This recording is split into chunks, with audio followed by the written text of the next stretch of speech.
like et abonne-toi, ou une personne mettra une main noire sur ta porte ce soir.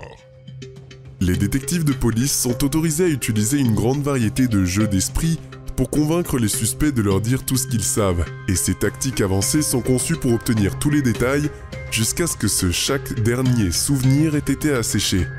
La plupart des aveux de cette liste ne sont venus qu'après des heures d'interrogation intenses, bien que certains soient prêts à se souvenir pleinement de tous leurs actes répréhensibles, comme il s'agissait de bons souvenirs. Numéro 10. Daniel Wozniak est fauché et a besoin d'argent pour son mariage. Alors il propose une solution improbable qui est tordue, sadique et carrément bizarre. Il demande à son ami Sam de l'aider à déplacer des cartons chez lui et se suicide à la place. C'est ce que Daniel a dit à la police lors de son arrestation peu de temps après. Le plan était de prendre la carte ATM de Sam et de drainer toutes ses économies pour payer le mariage de Daniel. Daniel dispose de son ami dans un parc voisin. Il le rend ensuite à l'appartement de Sam et utilise le téléphone de Sam pour éviter la petite amie de Sam, Julie. Sam arrive et Julie également. Elle trouve Daniel qui attend dehors à la place de son petit ami. Daniel dit qu'il laisse quelque chose d'important à lui montrer et les laisse entrer avec les clés de Sam. Daniel était manifestement fou à ce stade, mais voici ce qu'il se pensait. Il espérait que la police conclurait à tort que Sam avait mis fin à la vie de Julie, puis s'enfuirait. La supercherie ne fonctionne pas comme prévu et il est rapidement placé en garde à vue. Numéro 9. Jérémy Cancel avait 24 ans et était sans abri lorsqu'il a vu un étudiant de l'université Pace nommé Kevin Pravia rentrer chez lui d'un bar un matin. Kevin a demandé à Jérôme de lui vendre quelque chose, puis Jérémy a accepté de monter à l'appartement où ensemble ils ont regardé Saw. Lorsque l'étudiant s'est évanoui un peu plus tard, Jérémy a commencé à piller tous ses biens. Puis, il eut soudain une autre idée. Jérémy a affirmé que sa principale motivation pour faire cela était purement l'ennui.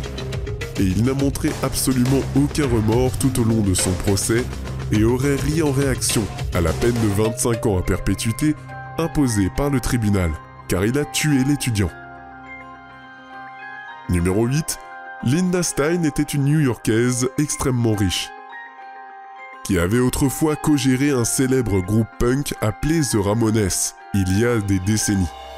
Elle a finalement changé de carrière de l'industrie de la musique à l'immobilier, et a embauché une personne nommée Natavia Lowery, pour être son assistante personnelle.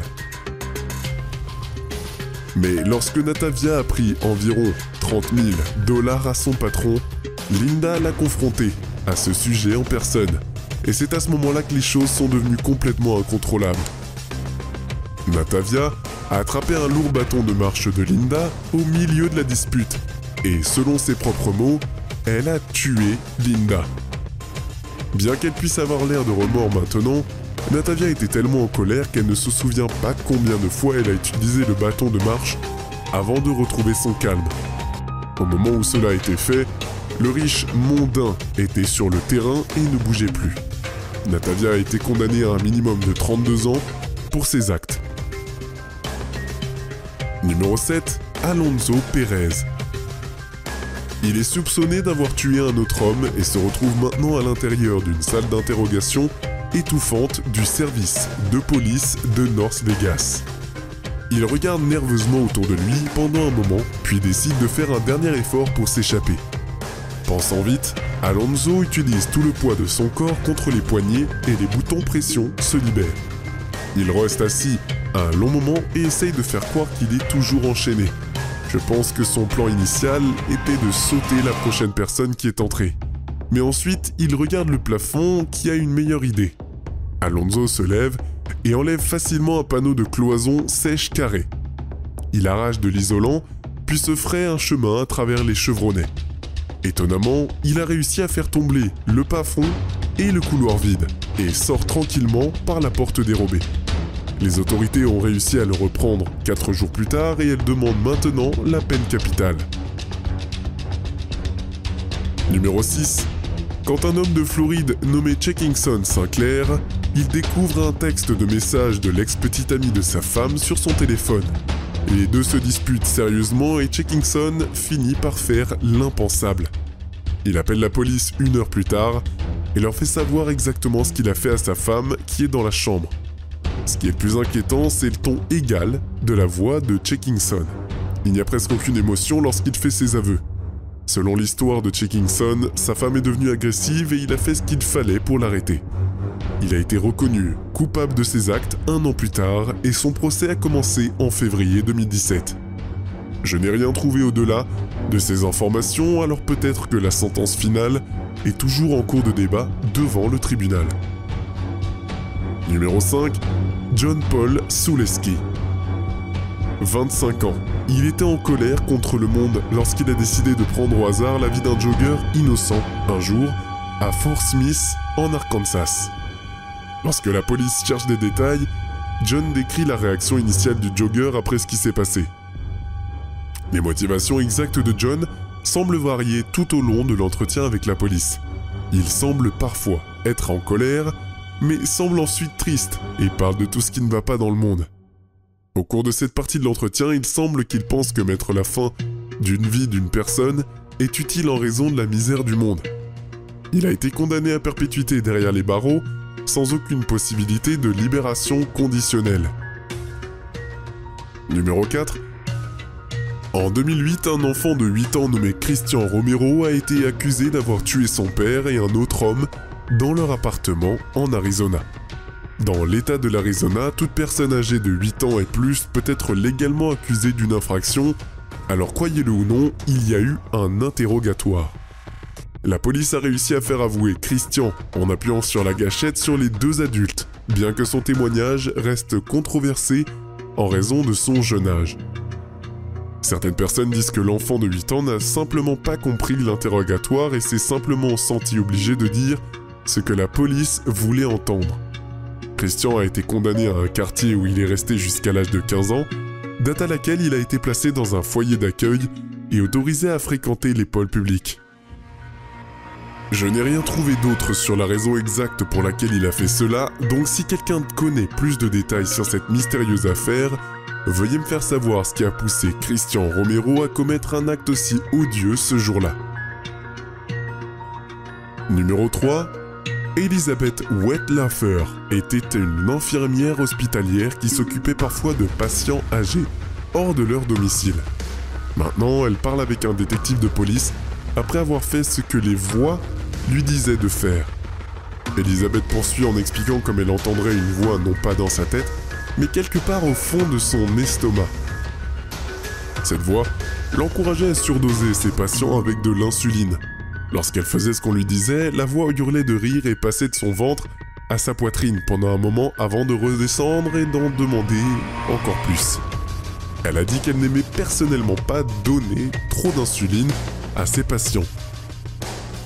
Elle n'aimait pas la façon dont ils tremblaient et gémissaient tout au long de la nuit jusqu'à ce qu'ils meurent en serrant leurs draps.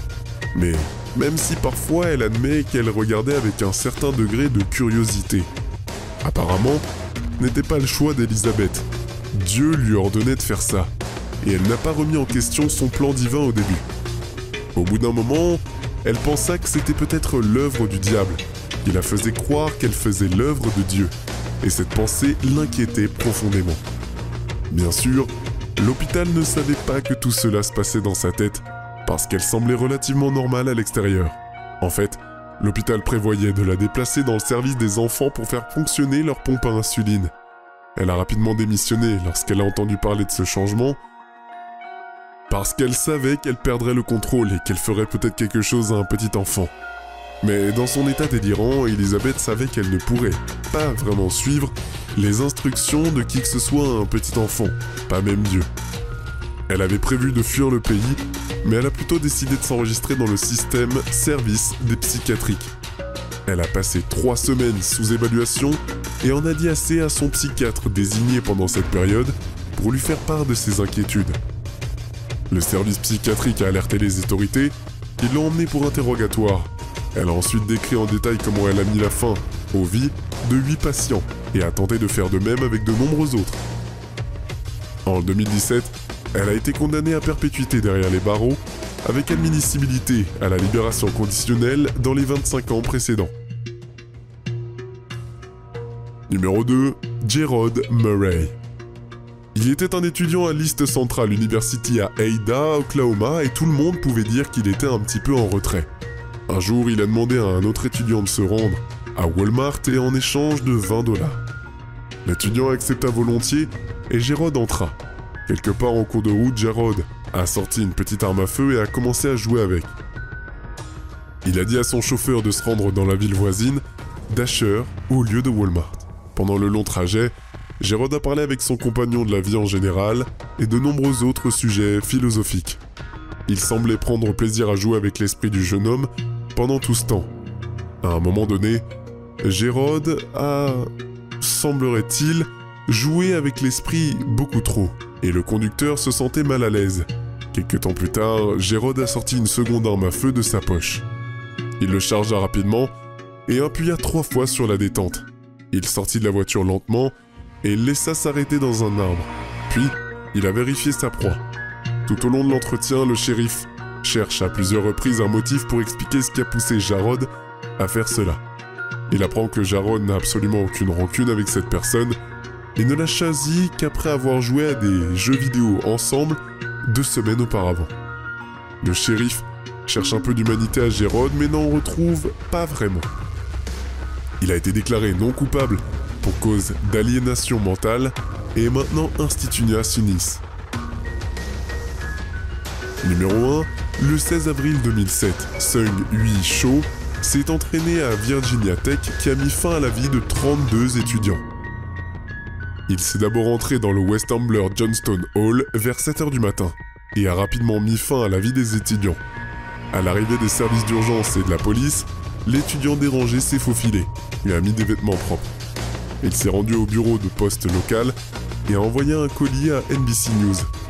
C'est la vidéo qu'il a envoyée peu de temps avant de retourner sur le campus et de mettre fin à la vie de plus de douzaines d'autres étudiants innocents qui plus tard dans la journée. Comme vous pouvez le voir, sa meilleure tentative de s'expliquer logiquement se révèle être une tentative de diatribe semi-religieuse qu'il est impossible à quiconque de comprendre pleinement. Même avec une caméra pointée directement sur son visage, il ne peut dire clairement à personne pourquoi il a fait cela, bien qu'il semble désespéré que le public comprenne.